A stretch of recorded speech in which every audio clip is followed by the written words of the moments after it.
Back here on AB Conversation, and I has joined me in the studio, Ian Sachs, and I forgot to turn his mic on. Ian and I were just discussing how terrible I've become at the board. Well, Anthony, you invite me on, and then you mute me. What are you doing? I don't know. Here's your invitation. Don't come to the party. You know what that's kind of like? That's kind of like the Mercy invite. You know what I'm saying? Where it's like, if I don't invite this person, I'm going to feel terrible. But let me hope they don't show up. Yeah. Let me invite them, but hope they don't show up. Thanks, Ant. Let me put Ian on the air, but hope he doesn't talk. Thanks. Yeah. Okay. No, Ian is one of our best here at Iona, and I'm graced. I'm very humbled to have him on the program. Well, Anthony, the feeling is mutual, and we've got to take advantage of this because you're going to be leaving us next month. Oh, geez. That's a wake-up call. I don't realize how close it is sometimes, and it is true. I will be making my departure from the Iona Mass Comm department because of graduation. The face of Iona Mass Comm is leaving. Well, you know what? One of the things I'll miss the most is that you guys being so supportive. You'll go to some schools, and I'm sure you'll get the people wanting to call themselves the face. And here, I don't think I'm the face, but I'm great. I'm lucky to have people like you who call me that. Anthony, you are the face. You're one of the faces, Ian. I think there are multiple faces here. Okay. I don't want to take the credit for it all. All right, but anyway, you brought me on. We're not talking about who's the face of Iona Mass Comm. We're going to be talking about some baseball. We are going to be talking about baseball, and we got opening day. I mean, there's a couple of great times during the sports year where you can be really happy, and I think one of them is March Madness. That's one of them. Anthony, March Madness, the 3 best weeks of the year, every single year for me, without a doubt. Yeah, and then you have obviously the Super Bowl. That's a big one. The Super Bowl was pretty nice this year. Or and even if you want to put it on a lower scale and say the start of March Madness, the start of the baseball season, and the start of NFL season, they all bring good feelings and good vibes to the surface. So dealing with opening day coming up, obviously we live here in New York, so maybe we'd like to briefly talk about the Yankees, well, for a tad, because I feel like everybody's always talking Yankees-Mets. We can mix up a few other things, but just looking at the Yankees, they'll be playing the Toronto Blue Jays for their opening day. Do you have high expectations for the Yankees this year? No. I look at the Yankees and I say this is a team that's in a transition period. They had a great core of players who have moved on. You had Derek Jeter, you had Mariano Rivera. They've moved on. Then you also have the free agents that they brought in, over the last few years of Alex Rodriguez and Mark Teixeira, CC Sabathia. While those players are still there, they're on the downside of their career. And the young players that the Yankees have, there are some bright prospects, but not enough to carry a team to a good season this year. I'm afraid the Yankees could finish in 4th or maybe even 5th in the AL East. It is one of the toughest divisions. Wow, yeah, so you have them finishing deep in the East. Now, Ian, this is escaping me. I know you're a Patriots fan. I know you're a Celtics fan as well, right? I have been. The Celtics, I was a huge fan of them growing up back. Paul Pierce, Antoine Walker, back in elementary school when they were in back-to-back Eastern Conference Finals before the Kevin Garnett era. Before Kevin Garnett. And Ray Allen. Then I liked them even more when they signed those two players, and I said, wow, this is like my team. Right. But now everybody's gone. Everybody. Yeah. No Paul Pierce. No Doc Rivers. Yeah. No Kevin Garnett. No Ray Allen. No Rajon Rondo. There's not much to root for. No. Yeah, I've even forgot Rondo was the last peg of that whole core. Right. And now I do like Brad Stevens. Right. And I like Kelly Olynyk. I like some of the current Celtics players, but they're not at the top for me anymore. And I have to say, now you could look at me as a front runner. I have been called that. But the San Antonio Spurs. Right. You see, I always get confused with people here at Iona Sports, like Jersey Joe and you, because you always have so many favorite teams. Yeah. So I can't keep track. Now, maybe I'm forgetting this on purpose, subconsciously, because I don't want to remember it. But are you a Boston Red Sox fan? I think my baseball fandom is even more interesting than that of my basketball. When I was in elementary school, and it was Yankees Red Sox. Oh, here we go. And it was Yankees Red Sox ALCS 2003-2004, and it looked like the Yankees, the evil empire. I was like, you know what? Let's go for the underdog. Let's go for the Red Sox. But then as time goes on, and I'm living in New York, and I'm realizing how awesome Derek Jeter, Mariano Rivera are, I start to say, why am I rooting against the Yankees? So then I start to look at the Yankees, and then I'm like, I like the two teams about evenly, which my cousin is still cannot fathom that. So I said, well, I can't say that my two favorite teams are the Yankees and the Red Sox. So I said, all right, I need to avoid this rivalry completely and find a third favorite team that is my favorite team. Pittsburgh Pirates. I was about to say, that's a sports anomaly if I've ever heard one, being a fan of both the Yankees and the Red Sox. Right.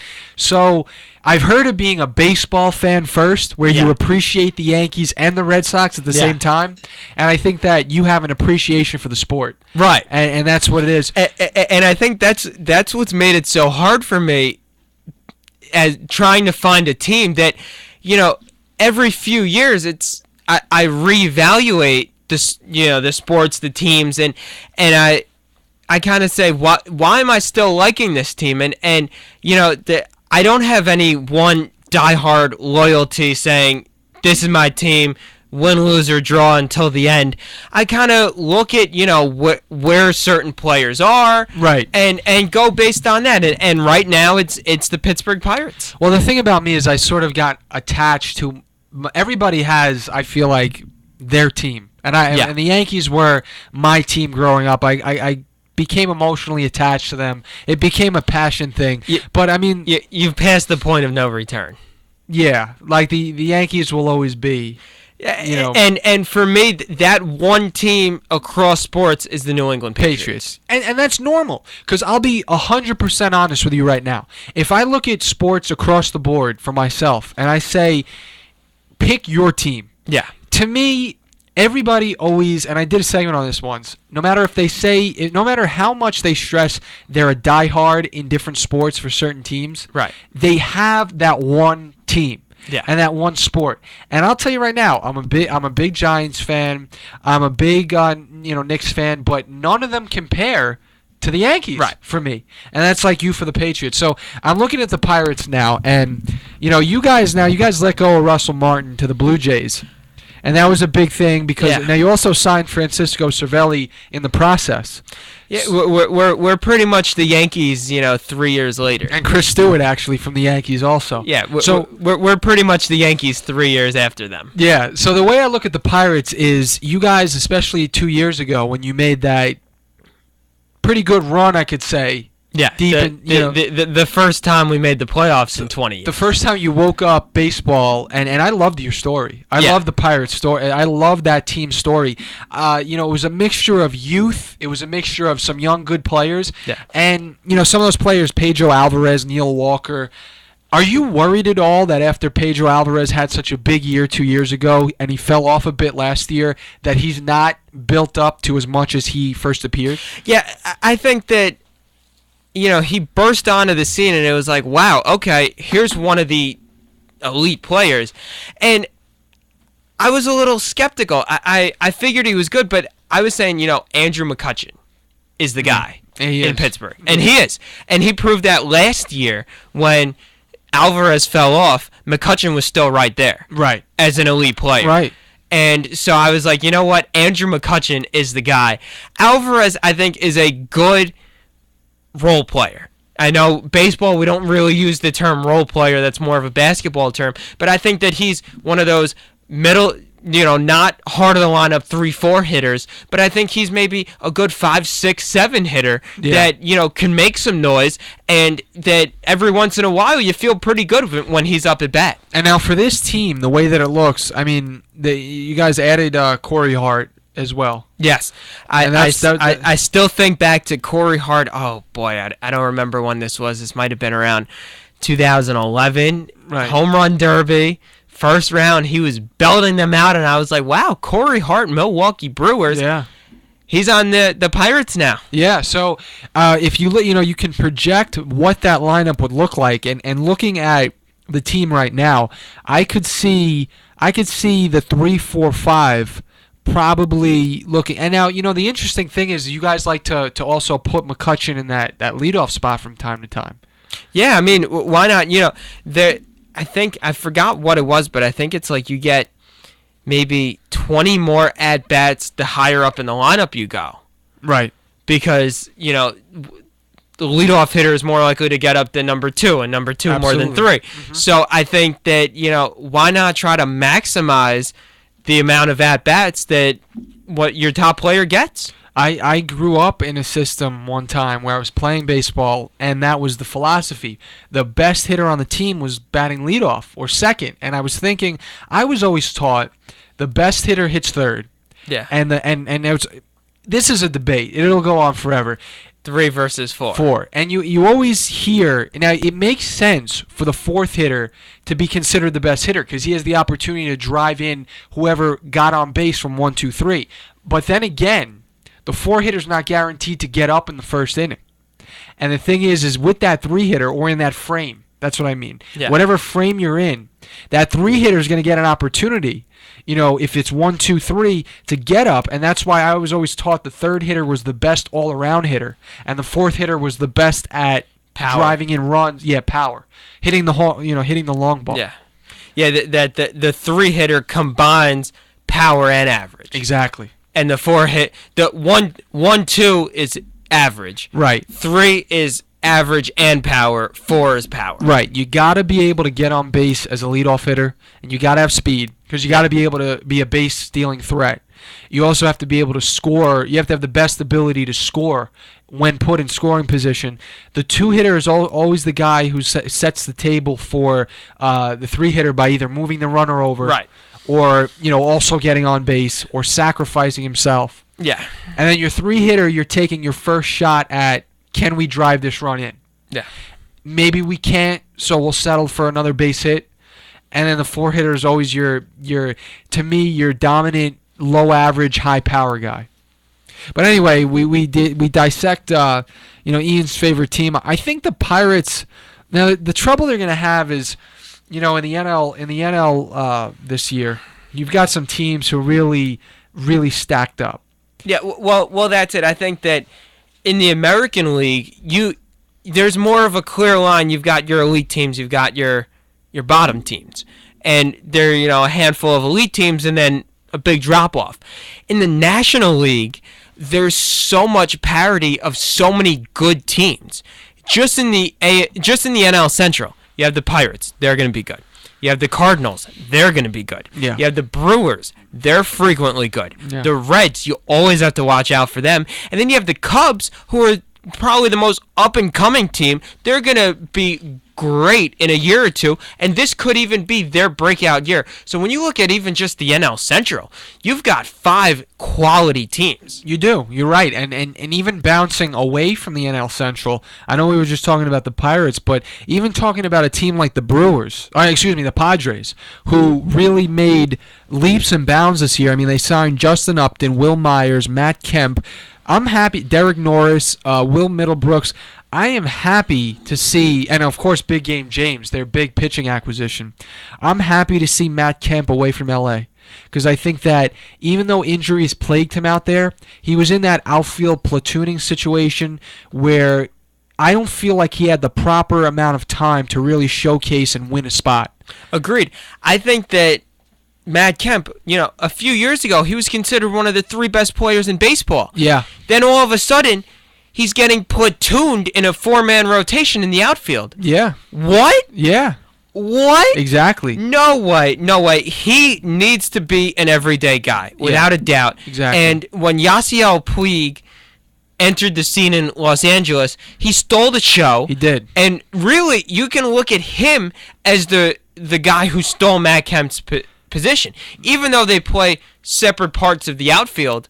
But he was, that fourth guy that entered the fray. Yeah, because then they had Crawford, Andre Ethier, right, both taking up. Crawford was in left. You had Puig in center, and they were playing Ethier in right. And the thing about it is that Matt Kemp, as you said, was clearly one of the best players in baseball. He won an MVP award. The guy was doing marvelous things. I mean, he was hitting for over 30 home runs, driving in over 120 RBIs, high batting average, and then all of a sudden he gets hurt. And it's almost like it's unfair to say that just because one of your better players gets hurt, all of a sudden you have this situation where you platoon. And I'm not saying it wasn't a difficult situation in LA because you had 4 real good outfielders, but I have to give him more playing time. I have to give him a starting role over somebody like Carl Crawford. And even though Carl Crawford is a solid player, I just feel as if, giving Crawford less playing time than Kemp would have been the way that I treated that situation. Yeah, I have to agree with you. When you look at what Crawford did in Boston, yeah, it was terrible. He was horrible. Yeah. Andre Ethier's a good average hitter. Yeah. Very good. He'll get on base for you. Right. Puig is that spark. So yeah, all around good player. Take Puig however you want him. He's a solid baseball player. Right. And then Kemp, I think Anthony, you said it perfectly. Crawford was the reason. Crawford should have been benched for Kemp, but I think that when you look at the Padres, I think they're going to really make some noise. Of course, you have the Dodgers out west. They're going to be kings out west for a while. It's an even-numbered year, or no, an odd-numbered year, excuse me, so the Giants are going to be in the cellar. The Rockies, I don't think, are going to do anything really that well.